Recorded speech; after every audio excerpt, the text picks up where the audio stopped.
Hey everybody, I just got out of the shower. Do I smell good? Anyway, for today's topic, we're talking about the new Pokemon game that's recently come out. The Pokemon ZA, which is a bring back to a map that came out in a previous game, but you never got to really explore the city too much, and now it's the whole city, which is really cool to bring it back. We brought back some old gens, right? Really cool stuff. But there's been some talk of people not wanting to, one, pay for the price of the game, which is fair, and two, having to upgrade to a new console. Now, I do have some good news for you. I did just watch some comparison videos between the Switch 2 and the Switch 1, and it seems like even the Switch 2 is actually the one that seems to be struggling on some of the loading times and everything, which is very interesting. It shows that Nintendo could have optimized their game for the previous games. The one where you had the lizards as motorcycles, where you get the legendary off the rip. Yeah, that was a really good game. Anyway, another part of the topic is, can we pirate it? And yeah, you can. Surprisingly, on October 13th, a huge pipe burst, as in like oil pipe of data, came out, and we learned the next 5 years of Pokemon games, which is crazy to me that even was allowed to happen. Which you don't see that kind of stuff coming out of Nintendo, but you know, Pokemon fans, they want it and they got it, and I will say it's very interesting to see how things have been going down. Um, the fact that happened, and then a day later people were already playing the new Pokemon game, which didn't come out till October 16th.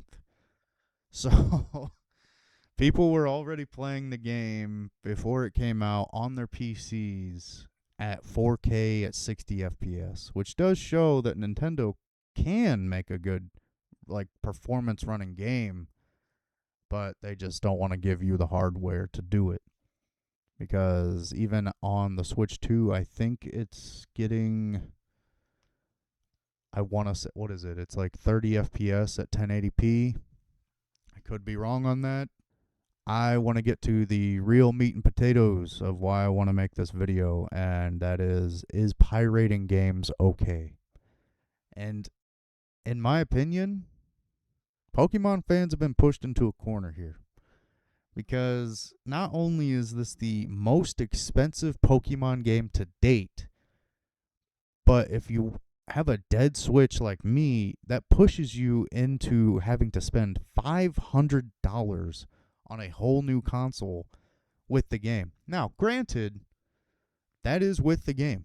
You get the game with $500, right? Which is good. Because originally, like, what was it? The Mario Kart one was like almost 600, right? But that was because you got a physical game. That's kind of the downside of this as well. You don't get a physical game, you get a download of the game. You don't get a physical game, you don't get a case, you don't get any of that good stuff. You get a digital copy of the game, which I'm not a big fan of digital copies just because of the way things can go with them. If Nintendo one day wants to go, you know what? You're banned or something like that, then you can possibly lose your whole library of downloads. Which is why I'm not fully with that. But on top of that, the Pokemon fans are also pushed into another corner here of, well, I can just play it on my PC. And you can. There's an emulator.